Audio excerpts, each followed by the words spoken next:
Who is Dr. Lesley Morrow? This is Melissa Whitehurst with Spotlight on Literacy Superstars. Lesley Morrow is a professor of literacy at Rutgers University's Graduate School of Education, where she is the chair of the Department of Learning and Teaching. She began her career as a classroom teacher, then became a reading specialist, and later received her PhD from Fordham University in New York City. Her area of research deals with early literacy development and the organization and management of language arts programs. Her research is carried out with children and families from diverse backgrounds. Dr. Morrow has more than 250 publications that appear as journal articles, book chapters, monographs, and books. She received Excellence in Research, Teaching, and Service Awards from Rutgers University. She was the recipient of International Reading Association's Outstanding Teacher Educator of Reading Award and Fordham University's Alumni Award for Outstanding Achievement. In addition, Dr. Morrow has received numerous grants for research from the federal government and has served as a principal research investigator for the Center of English Language Arts National Reading Research Center, Center for Early Reading Achievement in the Mid-Atlantic Region Lab. She was an elected member of the Board of Directors of International Reading Association, an organization of 90,000 educators in 100 countries, and served as president of the organization in 2003 to 2004. She was elected into the Reading Hall of Fame in 2006. Here's Dr. Morrow's stance on professional development for teachers. Most of my work has been in schools with teachers, and one of the most important things is professional development for teachers. Another very important thing is the family.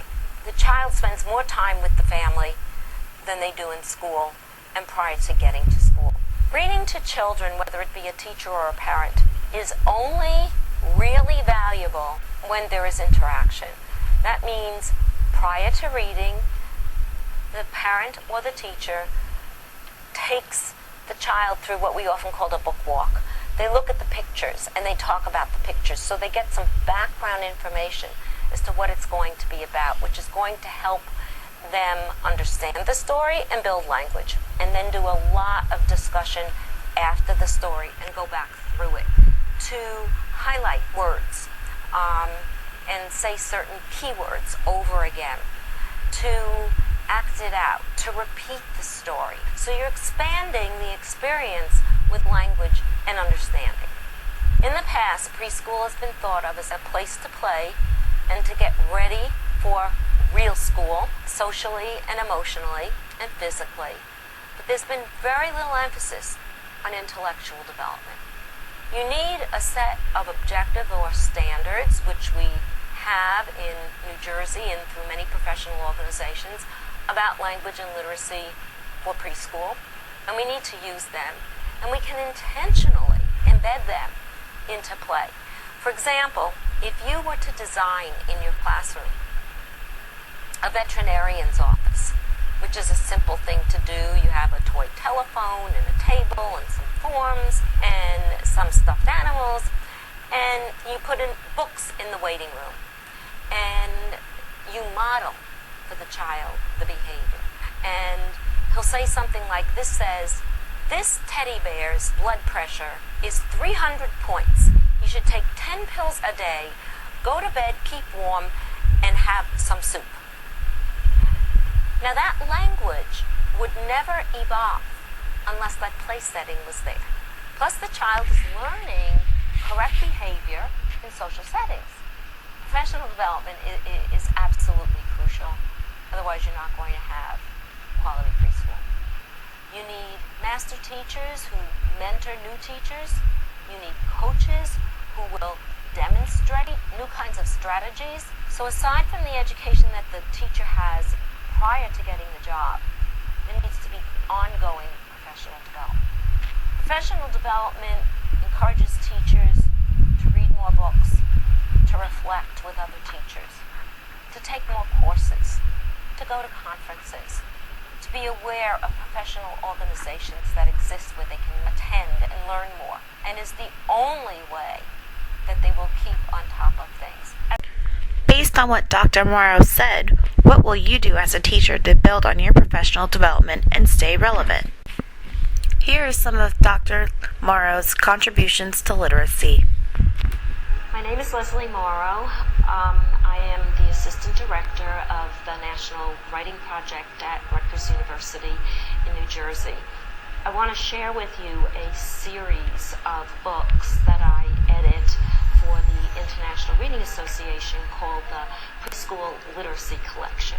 There are 6 titles in the series. The first one is a basic foundations book telling us about early literacy, child development, looking at the school day.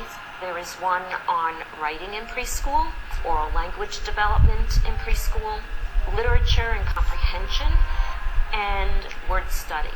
The newest book deals with assessment in early literacy. One of the books is completely devoted to oral language development, and this is crucial to reading and writing success. My grandson, when in preschool, said to me, I was going to give a speech in Kansas, and he said, you know, Grandma, you got to be careful when you get off the plane. They have tornadoes in Kansas, and you might end up in Oz. Well, as someone said, my grandchildren are marinated in literacy. And yes, that's true. And he's seen The Wizard of Oz in a real Broadway show, and he's seen the movie.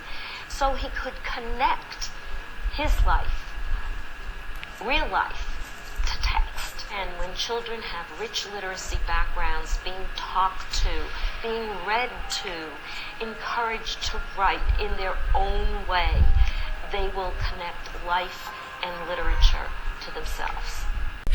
Based on what Dr. Morrow said, what new ideas will you contribute to your classroom or to the future of teaching when focusing on literacy?